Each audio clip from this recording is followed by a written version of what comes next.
Qual a semelhança entre a insulina, o etanol e o milho? A resposta é biotecnologia. Mas o que é a biotecnologia? A biotecnologia é uma área interdisciplinar que utiliza organismos, modificados ou não, ou ainda partes deles, para produzir ou modificar um produto ou processo. É uma prática antiga, ainda que o termo pareça novo. A insulina é um importante hormônio produzido pelas células beta do pâncreas. No diabetes tipo 1, essas células produzem pouca ou nenhuma insulina.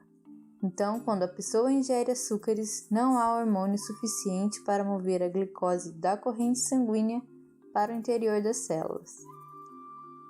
Para produzir a insulina para essas pessoas é utilizada a tecnologia do DNA recombinante.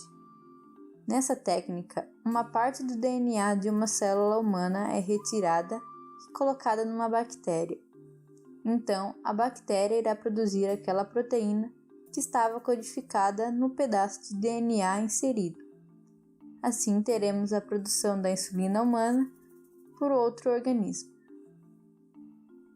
Já a participação da biotecnologia na produção do etanol se dá no uso de um micro-organismo, a levedura, para que ocorra a fermentação do açúcar em etanol. Elas irão converter a glicose que existe na cana-de-açúcar em álcool. Além do álcool para cerveja e outras bebidas, as leveduras também produzem gás carbônico para a fabricação de pães. As bactérias também podem fazer fermentação e produzir manteiga, iogurte, vinagre e outros produtos alimentícios. Mas e o milho?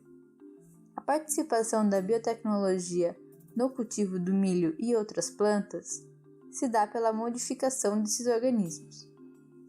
Isso pode ser feito pela inserção de genes de proteínas específicas que trarão algum benefício.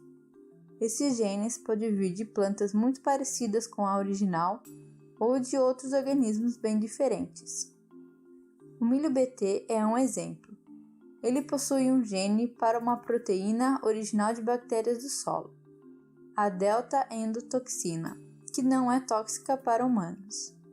Essa proteína, quando ingerida por insetos que estão se alimentando da planta, é modificada e se torna tóxica, matando as larvas que a ingeriram.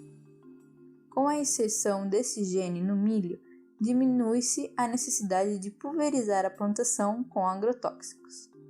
Agora ficou mais fácil visualizar o que significa biotecnologia em suas aplicações médicas, industriais e agrícolas.